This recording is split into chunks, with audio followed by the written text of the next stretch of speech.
Sa video natin ngayon, pag-uusapan natin kung paano mag-invest kahit maliit lang ang iyong income.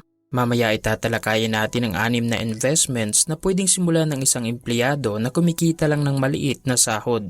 At ibabahagi ko rin sa iyo sa dulong parte ang iilang bagay na dapat mong i-consider kapag nag-i-invest ka ng pera.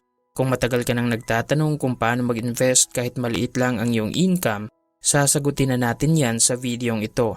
Kaya naman maglaan ka ng iyong oras ngayon para matuto at ihanda mo ang iyong papel at ballpen para malista mo ang mga mahahalagang aral. Ano ba ang ibig sabihin ng salitang investing? Madalas natin itong naririnig na ang mga mayayaman ay maraming investments at kung nais mong yumaman ay kailangan mong mag-invest ng pera. Naririnig lang natin ito pero wala tayong malinaw na pag-intindi sa kahulugan ng salitang investing. Ang investing ay yung gagamitin mo ang iyong pera sa pagbuo o pag-acquire ng isang asset na kapag napatakbo mo ng maayos ay kayang magbigay sa iyo ng income sa hinaharap o gagawin mong katulong ang iyong pera sa pagkita ng pera. Katulad ng isang magsasaka, sa halip na kakainin niya lahat ng kanyang mga binhi ngayon, nagtira siya para meron siyang itatanim. Dahil alam niya na kapag nagtanim siya ngayon, magta-times 100 or more pa ito sa araw ng anihan. Kagaya ng magsasaka, mahalagang matutunan din natin kung paano mag-invest para pera naman ang magtatrabaho sa atin at para magamit din natin ang majority ng ating oras sa mga meaningful na bagay. Pero isang common na pag-aakala ng karamihan pagdating sa pag-i-invest ay kailangan mo ng malaking kapital para magsimula. Kaya sa tingin nila ay imposible ang makapag-invest, lalong-lalo na kung hindi sila kumikita ng malaki. Pero iba na ang panahon ngayon. Marami ng available investments na pwede mong pasukan gamit lang ang maliit na halaga. At ibabahagi ko sa iyo ngayon ang 6 na investments na pwede mong pasukan. Pero disclaimer lang muna, ang mga investments na ibabahagi ko sa iyo ngayon ay options lamang na pwede mong pagpilian. Hindi kita ini-encourage na mag-invest sa mga ito, kundi binibigyan lang kita ng awareness sa mga investment opportunities na available ngayon. Sa huli ay ikaw pa rin ang masusunod kung saan mo gagamitin ang iyong pera. At kung malinaw na yan sa iyo, simulan na nating talakayin ang unang investment. Investment number 1, High Interest Savings Account. Kung nagsisimula ka palang mag-invest, mahalagang meron ka ring ipon dahil hindi ka naman kikita agad sa iyong investment at hindi rin natin maiiwasan na makakaranas tayo ng mga unexpected na pangyayari. Kaya ang pinakamabuting desisyon para paghandaan ito ay dapat meron kang perang nakareserba. Pero hindi ibig sabihin na dahil nag-iipon ka ay hindi nakikita ang iyong pera. Meron ng option ngayon kung paano kikita ang iyong ipon. At yun ay sa pamamagitan ng High Interest Savings Account. Isa itong option sa pag-iipon na kung saan ay pwede kang kumita ng mas malaki dahil nagbibigay ito ng mas mataas na interest kumpara sa mga regular na savings account. Kung ang regular savings account ay hanggang 0.25% lang na interest ang kayang ibigay sa iyo taon-taon, ang high interest savings account ay hanggang 6.5%. So kung ikukumpara mo ito sa average inflation rate taon-taon na 4%, magandang option ito dahil hindi ka nawawalan ng pera. Kung curious ka bakit malaking interest ang binibigay nito kumpara sa regular savings account, yun ay dahil digital bank ito. Mga ilang digital bank na nagbibigay ng malaking interest sa iyong ipon dito sa Pilipinas ay number 1, Discartec. Powered ito ng RCBC at na-launch ito noong 2020. Ang annual interest na binibigay nila ay 6.5%. Number 2, Cbank. Nagbibigay sila ng 4.5 interest per annum kung ang iyong balance ay hindi lumagpas ng 250,000 pesos at 3% naman kung lagpas ng 250,000 pesos ang iyong balance. Number 3, GoTime Bank. Ang digital bank na ito ay collaboration ng Gokongwei Group at Singaporean digital banking group na Time. Ang annual interest naman nila ay 5%. At number 4, Netbank Savings. Nagbibigay sila ng 4% annual interest sa kanilang mga depositors at makakasigurado kang safe ang iyong ipon dahil insured ito ng PDIC. Lahat ng mga bangkong ito ay hindi nangangailangan ng maintaining balance at initial deposit kung gusto mong gumawa ng account. Ibig sabihin, anytime ay pwede mong i-withdraw lahat ng iyong pera kung gusto mo. Marami pang mga digital bank na pwede mong pagpilian at nasa iyo na yan kung saan ka komportable maglagay ng iyong ipon. Investment 2 and 3, Pag-ibig MP2 at SSS Wiz Plus. Kung bakit pinagsabay ko na ang dalawang investments na ito, yun ay dahil halos magkapareho lang sila. Programa ito ng dalawang ahensya ng ating gobyerno na kung saan sa halagang 500 pesos ay pwede ka nang magsimula. Maganda itong investment sa mga taong nagsisimula pa lang at gustong kumita ang kanilang ipon. Unang na-introduce ang Pag-ibig MP2 noong 2010 at simula noon ay consistent itong nagbibigay ng average 6% na dividend sa kanyang mga investor taon-taon. Samantalang ang Wiz Plus naman ay noong December 2022 pa nasimulan. So wala pa tayong data kung magkano ang kanyang annual dividend. Kung paano ito gumagana, para lang silang time deposit na kung saan ang iyong pera o ipon ay ipagkatiwala mo sa isang kumpanya at kailangan mong maghintay na matapos ang napagkasundo ang maturity period bago mo kukunin ang iyong pera at ang interest. Ang maturity period ng Pag-ibig MP2 ay 5 years, pero meron ka namang choice na kunin ang dividend ng iyong investment taon-taon. Samantalang ang maturity period ng SSS Wiz Plus naman ay 1 taon lang. Ang minimum na contribution ng dalawang programang ito ay 500 pesos lang kada deposit. Kung halimbawa ang iyong monthly contribution ay 1,000 pesos, after 5 years ay meron ka ng total of 60,000 pesos na contribution na pwedeng ma-withdraw at hindi pa dun kasama ang interest. Kung gusto mong doble ang iyong maiipon, gawin mong 2,000 pesos ang iyong monthly contribution at pagplanuhan mong mabuti kung saan mo gagamitin ang 120,000 pesos pagkatapos ng 5 taon. Kung gusto mong malaman paano mag-apply, madali lang ito gawin. Pumunta ka lang sa website ng Pag-ibig at SSS at doon mo i-search kung paano mag-apply at anong mga requirements ang dapat i-submit para makapagsimula. Investment number 4.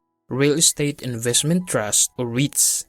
Kung gusto mong mag-invest sa real estate gamit lang ang maliit na halaga, magandang subukan mong bumili ng shares ng mga profitable na real estate companies ng ating bansa.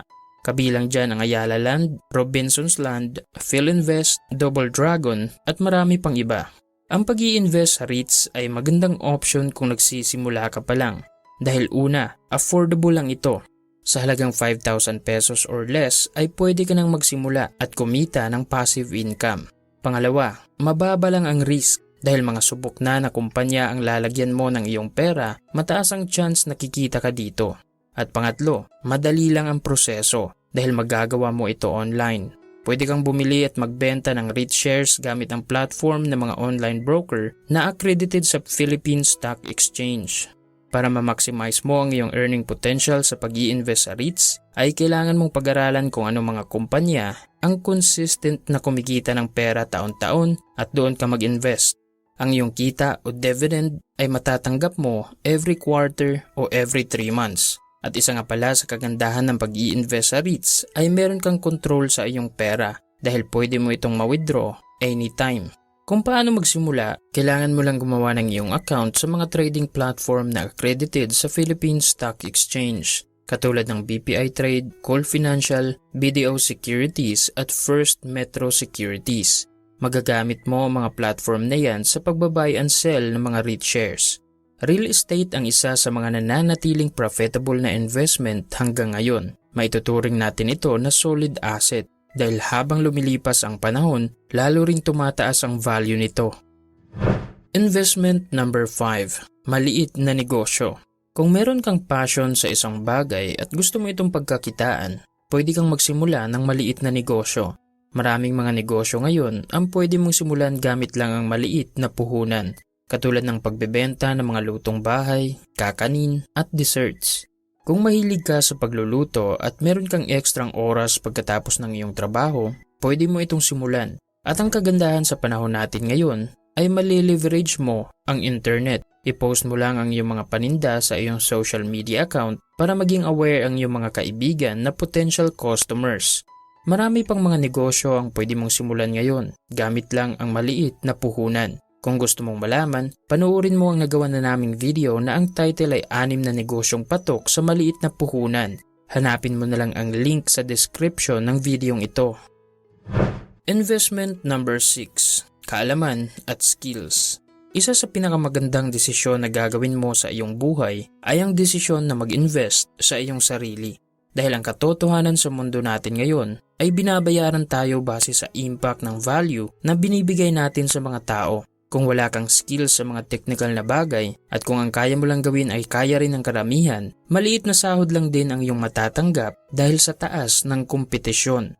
Isipin mo na lang na kung hindi mo pa na-achieve ang uri ng buhay na gusto mo, katulad ng gusto mong magkaroon ng financial freedom tapos hirap kang makapag-ipon ngayon, ibig sabihin marami ka pang dapat matutunan. Kaya napakahalagang gamitin mo ang iyong ekstrang oras para mag-invest sa iyong sarili. Piliin mong mag-grow araw-araw. Pag-aralan mo ang mga bagay na kailangan mong matutunan para makuha ang iyong goal. Magbasa ka ng libro at articles na ang topic ay related sa iyong goal. Makinig ka ng mga podcast o di kaya ay audiobooks habang naglilinis ka ng kwarto o di kaya ay sa tuwing naghuhugas ka ng plato. Manood ka ng mga video sa YouTube na marami kang makukuhang aral.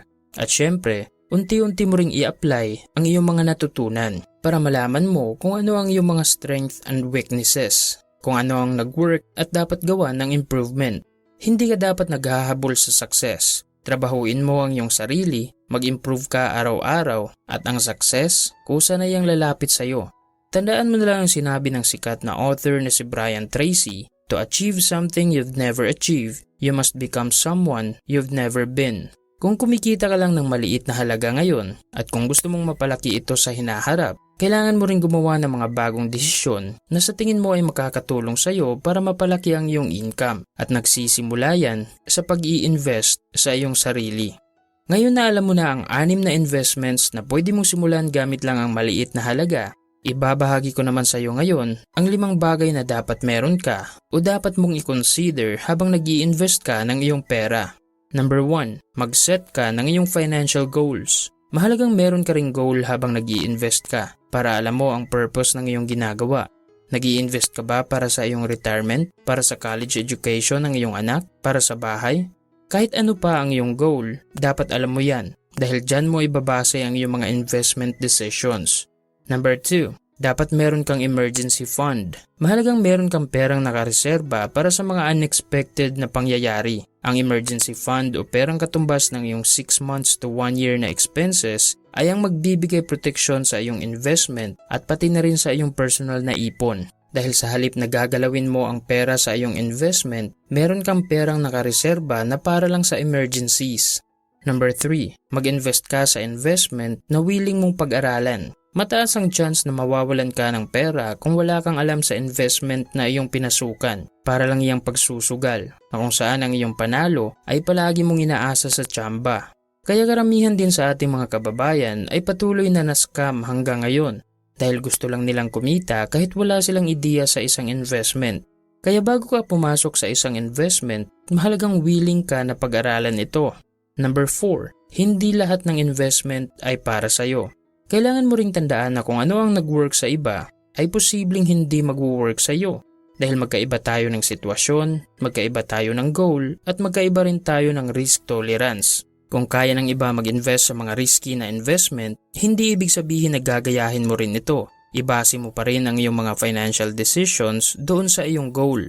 At number 5, bayaran mo lahat ng iyong utang. Ang utang na tinutukoy ko dito ay ang bad debt. Bago ka magsimulang mag-invest, mahalagang bayaran mo muna lahat ng iyong utang para hindi ka na magbabayad ng malaking halaga sa interest at para makapag-focus ka sa pag-build ng iyong asset. Walang sense kung kumikita ka sa iyong investment pero mas malaki ang binabayaran mong interest sa iyong mga utang taon-taon. At hanggang dito na lang ang ating video. Quick summary lang bago tayo magtapos. Ang 6 na investments na pwede mong pasukan gamit lang ang maliit na kapital ay number 1, high interest savings account. Number 2, SSS Wiz Plus. Number 3, Pag-ibig MP2. Number 4, Real Estate Investment Trust o REITs. Number 5, Small Business. At number 6, Kaalaman at Skills. At ang 5 bagay na dapat mo namang i-consider habang nag-i-invest ka ng pera ay number 1, mag-set ka ng iyong financial goals. Number 2, dapat meron kang emergency fund. Number 3, mag-invest ka sa investment na willing mong pag-aralan. Number 4, hindi lahat ng investment ay para sa iyo. At number 5, bayaran mo lahat ng iyong utang. Sana ay marami kang natutunan sa video natin ngayon. Kung nagustuhan mo ito ay huwag kalimutang mag-iwan ng like at i-share mo na rin ito sa iyong mga kaibigan. Maraming salamat sa panunood at sana ay magdagumpay ka.